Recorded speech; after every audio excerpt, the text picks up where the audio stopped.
Okay, good morning. I am here today to give a little demonstration. It's not a tutorial, because I don't really know what I'm doing.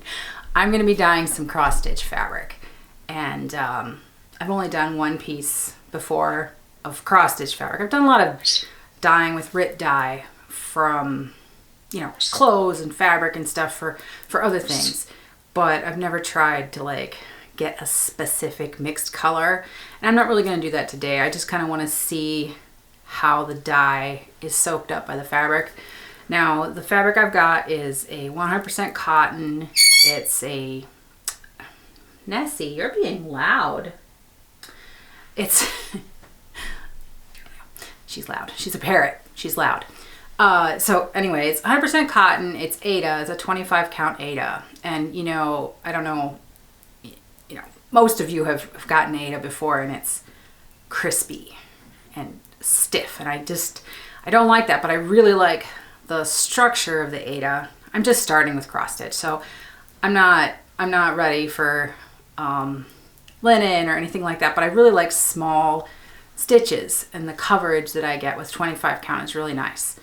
So I've got two pieces of fabric for two projects that I've got queued up. I've got the floss pretty much ready, and I have the patterns. So I'm gonna dye two pieces today. Not super huge, nothing complicated, no color mixing or anything like that, just a basic process.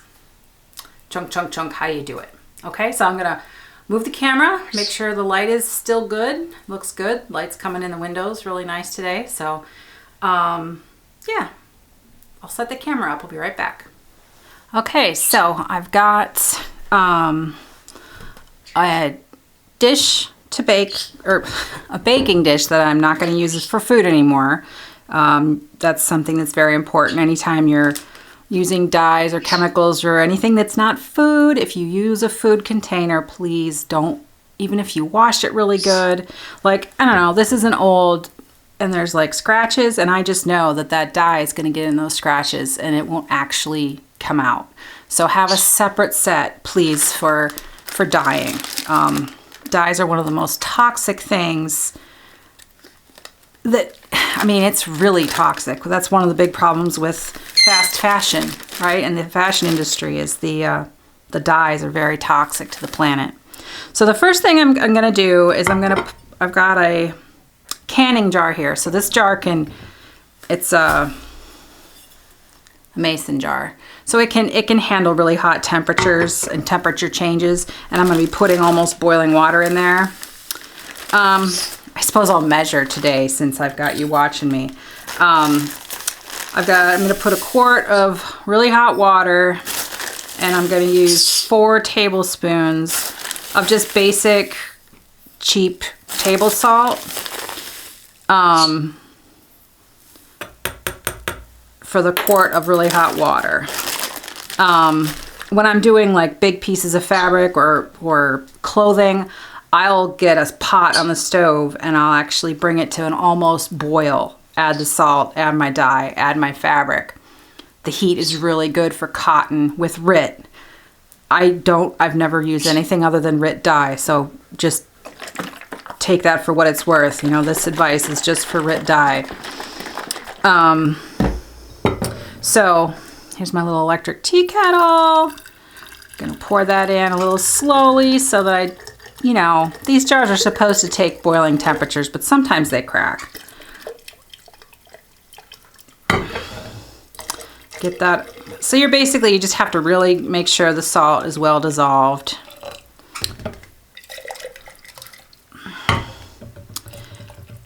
Well dissolved. So let's see. I'm not going to need all of this, but I can always microwave the water later if I need salt water for something else. So there's no waste. Okay, so again, I have a Pyrex measuring cup, heat tolerant, and also not for food. This is my studio measuring cup, and these are my studio measuring spoons. Safety. Okay, so the first piece I'm gonna do the title, it's a Russian Mother Earth, or I don't know if it's Russian, but it's the pattern, the language of the pattern was in Cyrillic, so I'm not sure if it's Russian or Ukrainian, or right. So it's a really good idea to shake your RIT dye up very, very well before you use it. And I'm not going to use all of this. I love these liquid containers because you can just take a tiny little bit, make it a strong color or a weak color, whatever suits your purpose. For this, I'm going to want a pretty deep brown, but I'm going to probably do it in stages so that I can kind of control. Yeah, you can see, I don't know if you can see on there, it's like a little gritty in the bottle, so I'm going to keep shaking it. This bottle I've had for a while and not used it. The fabric I'm going to use, let's see, which is the right piece? Dark brown. Is a square, it's 18 inches square. And I've put a zigzag with my new machine. I did get my new machine to work with a zigzag. I got a new foot for it. So that's pretty awesome. Well, I borrowed a foot just to make sure I was getting the right size. So now I know what to buy. Okay, so this piece of Aida has been pre-washed. When you get Aida, it has that starch in it, right, that makes it super stiff. So I've just taken really hot water and Dawn dish soap, and I've washed it out, rinsed out the dish soap as best I can. The dish soap is really good because it cuts the starch really well, really effectively. It gets it out. I use Blue Dawn for so many things. It's like I buy it by the jug. Okay, so that's going to be our fabric. And I don't want it to be like a super solid.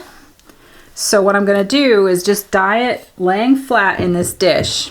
And I've watched a couple people do this on some other videos. So you want to just sort of scrunch it in, right? And I've cut this generously, so I've got 3-inch borders. So if I don't end up with perfect evenness, or, you know, if it's a little wonky on the very edges, I don't care. But I'm pushing it down, and I'm sorry for that noise. That's terrible. Hold on for a second. Let me figure out how to stop that rattling noise.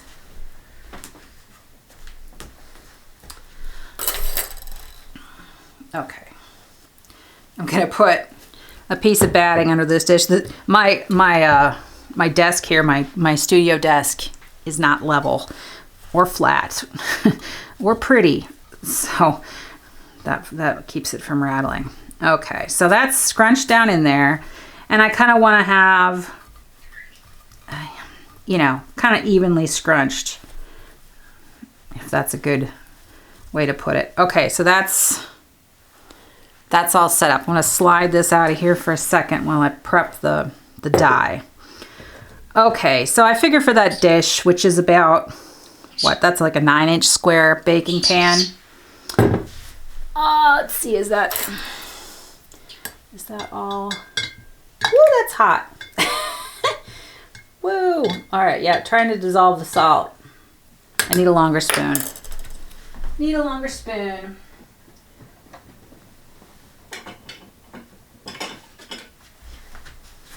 I was going to do this in my kitchen, but the light in there is pretty grim. It's on the north side of the house, and it doesn't get a lot of light, which is crummy in the winter because it's cold in there too, and I usually love my kitchen, but not in February. Okay, so this is about a cup. Well, let me make it exactly a cup so that I can repeat this if I need to. All right, so the water's a little cloudy because of the salt, and that's a pretty heavy salt concentration. And I want a pretty dark brown because I'm going to be putting light, like springy pastels on top, so I want to kind of look like, you know how bright spring flowers look up against the soil or the mulch when they first start coming in spring. That's kind of the look I'm going for with this piece. It's not a flowery piece, but so this is 1 tablespoon, and this is really thick. I'm gonna put that in there. Immediately close my bottle because bad things happen. Stir that up really well. Now I've seen it suggested that even with these liquid dyes, sometimes there's little bits of grit and stuff that can get stuck on the fabric and be like an ugly little blemish spot. I'm not really worried about that with this really dark color because the fabric's going to be pretty dark. But certainly if for the next one it's going to be a lighter green, I will filter it. I have to find my coffee filters there. They're hiding in one of my little secret stash spaces. Okay, so set that aside. Bring my tray back. And there's a lot of ways that you could do this. You could just pour it on. You could be really fussy about it. I'm gonna practice being delicate so that when I'm doing something where I need to be delicate, I've got some practice on something that doesn't really matter, right? That's a good habit to get into when you're doing anything craftsy or just overdo it when you don't have to so that you can have the skills ready when you need them. Okay, so I'm just going to spoon this in, and I've seen a lot of people do it this way. That is a really warm brown. I don't know about that. That looks almost pink, doesn't it? I don't know what the screen is telling you, but that is almost too warm of a brown. I guess it's called cocoa, so that makes sense. So what do you do when the color's wrong? You go to color theory. Color theory is one of the things that I enjoy in life. I am a painter by original profession, an artist, not a house painter. So I like to play with color mixing. I tend to not follow directions when it comes to color mixing because I've done it so much. I have a pretty good sense of what might work together. Well, if you know your materials, I guess that's true. Depends on which paint, which dye. So this is looking pretty good. It's not going to be nearly as dark as I want it though. So I think what I'm going to do, I'm going to take this little bit here. I'm going to add just a touch more water to it. I'll slide this back for a minute so we can do this. So I'm going to add a little bit more water, bring it back up to half a cup. I'm going to add a little bit more of the browns. And so to cancel out a warm color, to make it, to cool it down, which is basically I don't really want a warm brown. I want a cool brown to really set off these pretty spring colors I've got. So I'm going to do, let's see, a half a tablespoon. This is my half tablespoon measure. Most measuring sets don't have a half tablespoon, but I use it a lot. It's basically, a tablespoon is 3 teaspoons. So a half tablespoon is a really good measurement to have for this kind of thing. I don't think it matters. I don't need it in the kitchen for baking, but for this kind of thing, it's really helpful. So to cool down, to cancel out that reddish color, I'm gonna use, Joanne, let me see if I can get this to focus. There we go. So I'm gonna use this apple green RIT, and I think I'll probably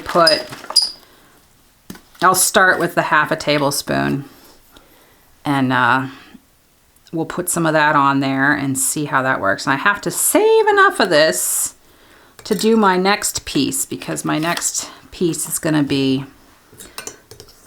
straight up green. Okay, so that's mixed in. It still looks pretty brown. It would be perfect if these spoons were white, but they're not. And I don't care about this surface, so if you care about your surface, please protect what you're doing. Okay, so I'm just gonna start pouring this in. Okay, so that's cooled it down quite a bit. Quite a bit. I'm sorry about the focus. I am just learning how to make, you know, I've done photography for years, but I've not done video. And this camera, I'm not familiar with the video settings on it, even though I've had it for like 10 years now almost. Well, not quite 10, maybe 8. A long time I've been taking pictures with it. Yeah, this is the right brown. But this is good because I'm going to end up with like a little bit of variation. You know, some of these spots are going to be warmer and some are going to be cooler and some are going to be lighter and some are going to be darker. Let's see. I'm just going to sort of squish this around. Try not to dye my fingers brown. I hate gloves. I really do. I just... You know, this kind of thing is so visceral, right? Like half the experience is, my hands are very experienced. My hands understand things that my mind doesn't, right? So to put plastic gloves on and try to do art, I don't know. I don't even like holding the plastic spoon, honestly. Ooh, that is looking really pretty. That is a really nice color. So now I'm feeling like, oh, I've got this really nice brown. Do I have anything else white that I need to make a brown color or could make a brown color? So what I'll probably do is I will set the extra aside off camera and find something that needs a fresh color. I do that all the time in my clothes. I make my own clothes for the large part, and I get bored of what color something is. I dye it, over dye it, you know, like why not? Keep them a long time. Why be bored? Okay, so that looks pretty good. Now, I think I'm gonna let this one sit as we dye the next one, because I really want this to be nice and rich and dark.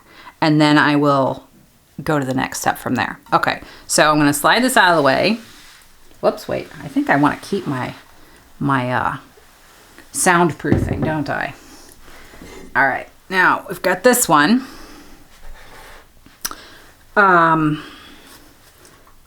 This, did I just do that wrong? I don't know. Did I do that wrong? I did. Good grief. I was supposed to do that one green and this one brown.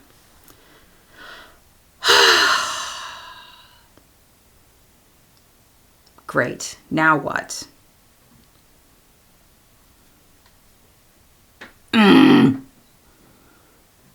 I really want this one brown. I really want this smaller piece brown.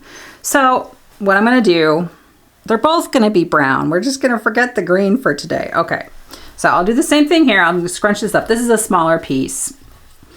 But again, I have 3-inch borders measured into, so I don't need to, yeah, it's hard to think and talk, isn't it? Oh, that's the hardest part about this whole YouTube thing is I make mistakes when I'm talking because I just can't think at the same time. So I'm tucking those corners under.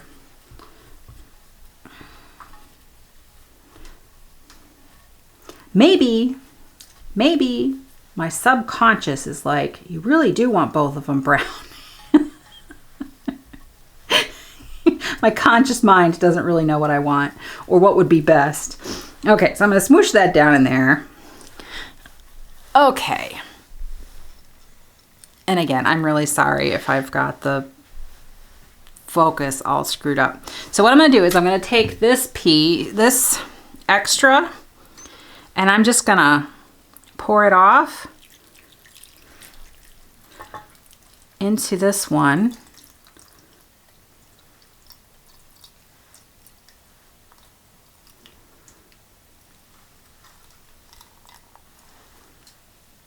All right.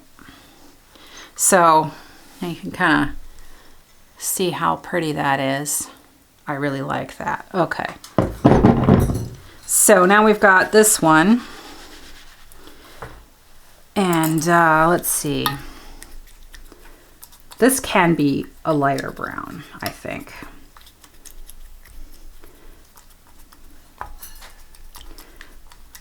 This design is going to be the Mother Earth design. This is smaller. It's going to be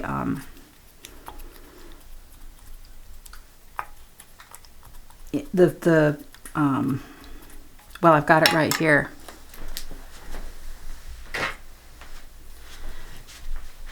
This is the floss for it. The pattern calls for 2 colors, a green and a yellow.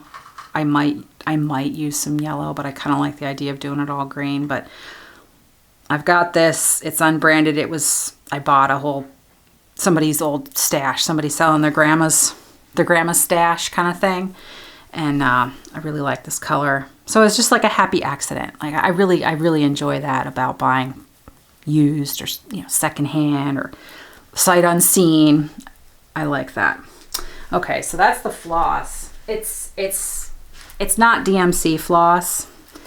It says it's boil fast, so that tells me that it's pretty dang old.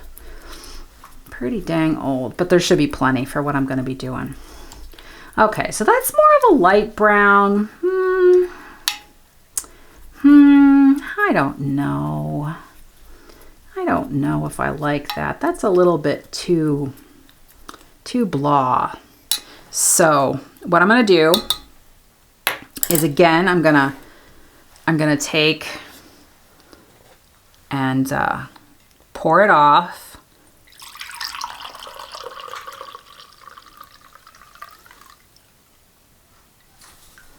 Okay. And then I'm gonna shake it up again just to make sure. I'm gonna take not quite, probably a teaspoon worth, and add to that. Well, that's not gonna be enough. I'll do another half. So basically another half tablespoon. So for both of these pieces of fabric, I've only used 1 cup of water with salt and a couple tablespoons of dye. And you can just keep reusing it until, because what you see in the water is the actual dye.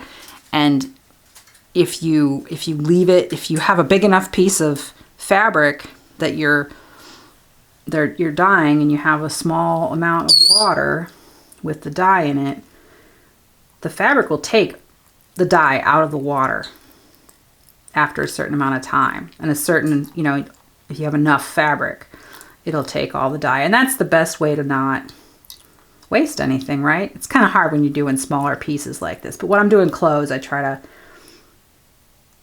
to do it that way. Okay, so this is good. This is more of a medium brown than a light brown. So that's good.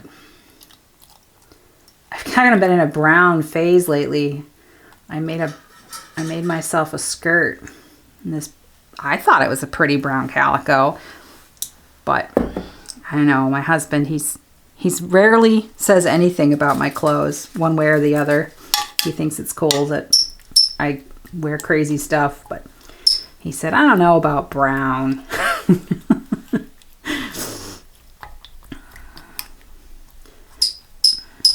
Okay, that looks pretty good. That looks pretty good. So this is something that I don't let Nessie out of the cage when I'm doing stuff like this. she would be a problem. She would want to drink it, and she would want to play with the fabric, and she'd throw my spoons around. Okay, there we go. So that looks good. So off camera, I'm going to take these into the kitchen and rinse it out in the sink. I will just rinse it. I'm not going to use any sort of soap or anything. I'm just going to rinse it, let it air dry, and then iron it, because I think that just that little bit of heat, the extra heat setting, would be helpful.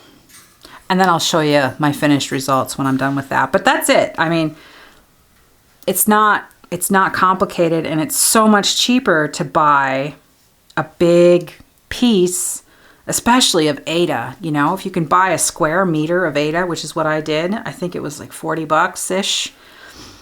And I'm getting 6 projects out of it, plus a couple scraps that can be for some smalls later on. I don't have any smalls right now in mind, but you know, cloth doesn't go bad. Okay, so that's it for right now. I will get this into the kitchen and rinse it out, and probably the end of the day I'll come back and show you what it looks like. All right, thanks for joining me. I am back. This piece of fabric, I rinsed it out, I dried it in the, like, outside. It's nice and breezy out. It was way too light for starters, and also way too warm, and I thought I'd show you the, like a warm, it's still more of a red brown than a cool brown. And these are some of the flosses that I'm going to be using. And I mean, it's okay, it's fine. I just don't think that they're going to pop quite like I want them to. Especially the, you know, the more pink ones. And I've got a lot of the pink. So I'm gonna soak it again in the same mix. I've reheated it in the microwave. I saved it from the other piece, which I let the smaller piece sit for over an hour before I rinsed it out, and it's a really nice, deep, rich, warm brown, which is good for that one because it's going to have that green, the green floss for the pattern, and that's, you know, they're kind of red and green are opposites on the color wheel, so you have like that, they resonate next to each other. They make each other brighter, basically, is what that does when colors are opposite on the color wheel. And of course, I don't see my color wheel, which I usually have right here on my desk. I don't see it right now, or I would show you. So what I'm going to do is I'm going to take this dye that I had already done, and I know it's a nice warm, and I'm going to add some more of this green and see how that goes. I'm running a little low on this green, but I definitely have enough to do this little piece of fabric. So I'm gonna add a whole tablespoon.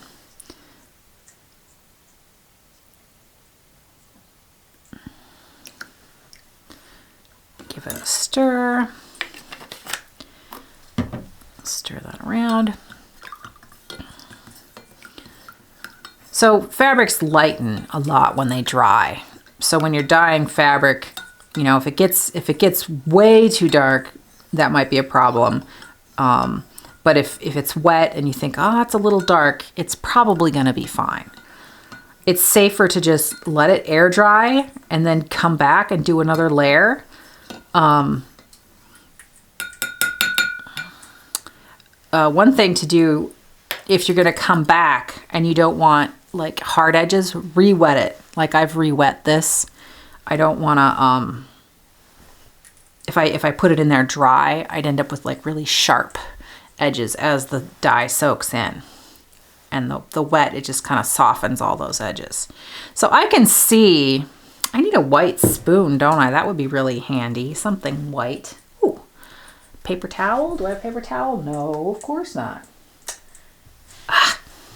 All right. I'm going to take a little piece of this batting here, and I'm going to dip this in. Let me see if I can get this to focus. Hello, focus. There we go.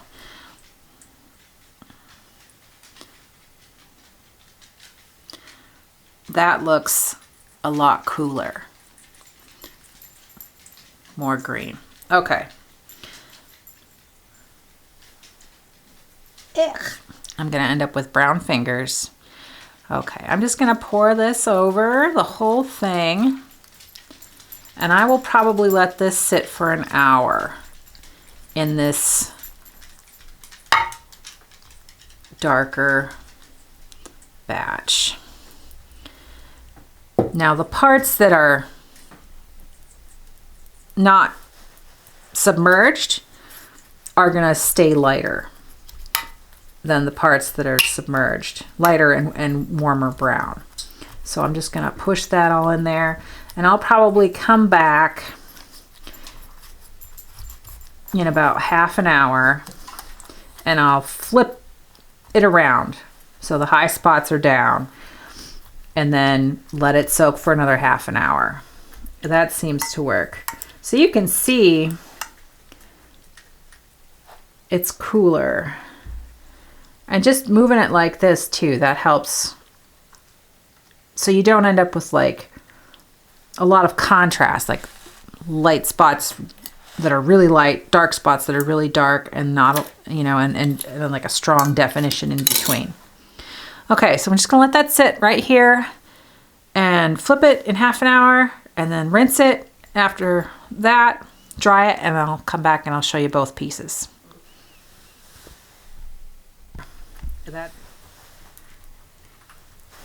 Ta-da! So I'm back. This is the one that I came back a second time and added more green to knock the red tone down, and I think it worked really well. There's parts of this that are have like a green tinge, and then there's parts that are more brown, and I really like that. It's going to work really well for the pattern, the chart that I've chosen. And the chart I chose is not a spring chart. It's 100 squares, 10 by 10 squares, and they're each a different pattern. It's very simple. I'm new to cross stitch, and so I thought that would be a good way for me to kind of figure out how I like to work, what I like to work with a little bit. So that's this one. You can see the green a little bit, see the red. It needs pressed a little bit to maybe set the dye, but otherwise I'm good to go with this one. Okay, so move that to the side. And then we've got this one, and I love how this turned out. This green, doesn't that look just luminous on there? And it's not going to be a very large chart. I mean, there's 3-inch borders on here, so it's only going to be maybe 12 by 8. I can't remember exactly, but I think that's going to be really nice. This warm earth tone, bright green. I'm probably going to start this one first because it's just exciting to me. All right, well, if you've enjoyed this, please hit the thumbs up. If you could share it, that'd be awesome. Fellow cross stitchers that you know, it would be great. Yeah, follow me. I do all kinds of stuff. I garden, I stitch, I quilt, play with my bird, talk to my dogs. So join me. Thanks. Bye.